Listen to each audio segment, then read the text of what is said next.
อายุ25 ปีอาชีพก็แม่นประชาชนธรรมดาแล้วก็ปัจจุบันนี้ก็แม่นขายเครื่องย่อยภายในบ้านเนาะเจ้าสบายดีข้าน้อยแม่นบ้านเกิดก็แม่นอยู่นี่แต่ว่าถิ่นฐานบ้านเกิดของพ่อแม่แม่นอยู่เมืองหลวงน้ำทาเมืองนาแลแล้วข้าน้อยแม่นมาเกิดอยู่นี่แล้วก็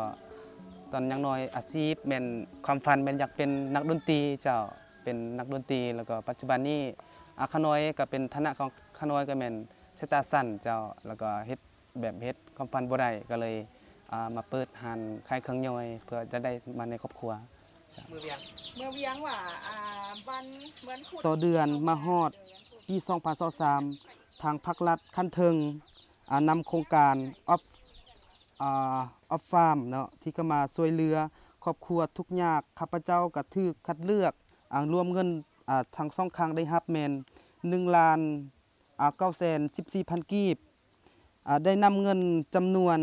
1,914,000 กีบมาต่อยอดเปิดร้านขายเครื่องซื้อขนมเกลือแป้งนัวมักเผ็ดและอื่นๆอีกปัจจุบันรายรับจากการขายเครื่องเพิ่มขึ้นจาก1,200,000มาเป็น2,500,000 กีบเจ้าแล้วก็เครื่องที่อยากซื้อเพิ่มก็แม่นสิ่งที่อยากซื้อเพิ่มก็แม่นอาจจะพวกเครื่องดื่มยังบ่ครบเนาะเจ้าแล้วก็เป็นอาหารแห้งเป็นต้นจะแม่นปลาทูบ่หรือว่าเป็นสิ่งที่แบบคนชนเผ่าเฮามากินนะเจ้าให้มันครบแล้วก็เรื่อง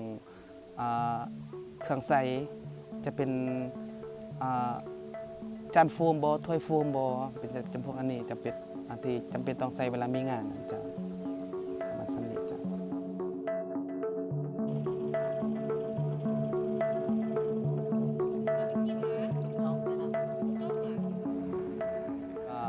ความฝันในครอบครัวก็คืออยากให้